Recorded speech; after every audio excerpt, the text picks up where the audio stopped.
Recently আরজি করের যে ঘটনা ঘটে গেছে, সে ঘটনার আমরা তীব্র প্রতিবাদ করছি। যে তরুণী যে চিকিৎসককে নৃশংসভাবে খুন করেছে এবং ধর্ষণ করেছে, তার জন্য শুধু বাংলার মানুষ নয়, সারা দেশ জেগে উঠেছে উত্তাল।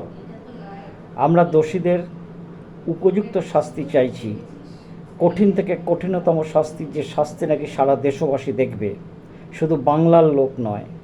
এবং যারা ভবিষ্যতে এ ধরনের কাজ করতে গেলে অন্ততভাবে একবার ভাবতে হবে যে কাজ করা আমাদের উচিত হবে কি না। আজকে খুব দুঃখের বিষয়, আমাদের বোন হোক, আমাদের মেয়ের বয়সী হোক, এই যে তরুণী যে চিকিৎসক, একটা ফুটন্ত একটা উঠতি কুড়ি অসময়ে চলে গেল। এর জন্য আমরা মর্মাহত, দুঃখিত এবং শোকাহত। তার পরিবারকে আমরা সমবেদনা জানাই। কিন্তু আমরা নানা রকম প্রতিবাদ মিছিল করছি। আমরা রাতের অন্ধকার মহিলারা আমাদের দখলে বলে মিছিল করছে, সবই ঠিক আছে, যতক্ষণ পর্যন্ত না দোষীদের উপযুক্ত শাস্তি হচ্ছে ততক্ষণ পর্যন্ত এই আন্দোলন, এই প্রতিবাদ অব্যাহত রাখতে হবে।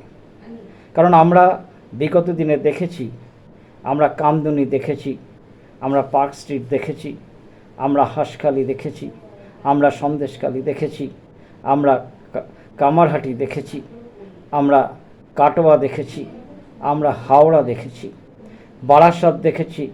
বিভিন্ন জায়গায় দেখা গেছে যে এই পৈশাচিকের যে একটি দল, তারা এই নৃশংসতাভাবে যেভাবে মহিলাদের ওপর আক্রমণ করছে, নারীদের সম্মানহানি করছে, অথচ তারা বেকসুর খালাস হয়ে যাচ্ছে। এই একের পর এক বেকসুর খালাস হয়ে যাওয়ার জন্যেই কিন্তু এদের এত বাড়বাড়ন্ত হয়েছে, যার জন্য অকালে একটি প্রাণ, একটি তরুণী চিকিৎসককে চলে যেতে হলো। আমরা তার প্রতি আবার সমবেদনা জানাই।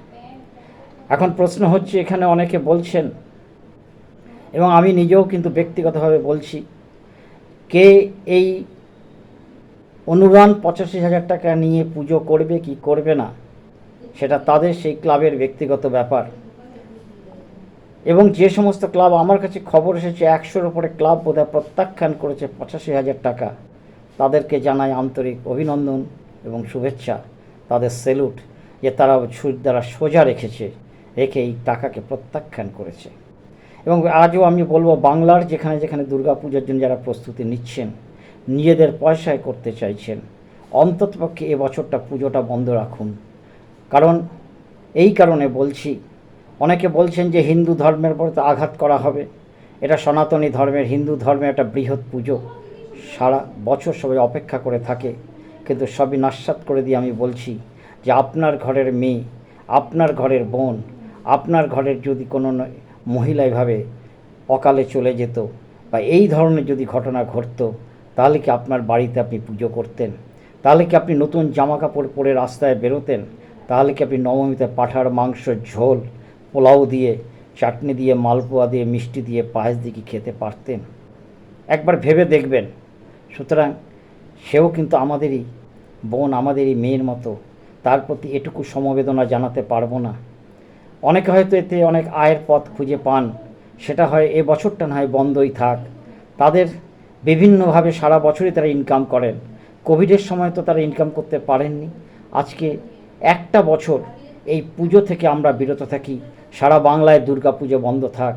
সবচেয়ে বড় কথা যে বাংলায় নারীদের আমরা সম্মান রক্ষা করতে পারি না, তাদের ইজ্জত দিতে পারি না, সেখানে এক নারীকে নিয়ে এসে পুজো করে প্রহসন যারা কিছু নয়।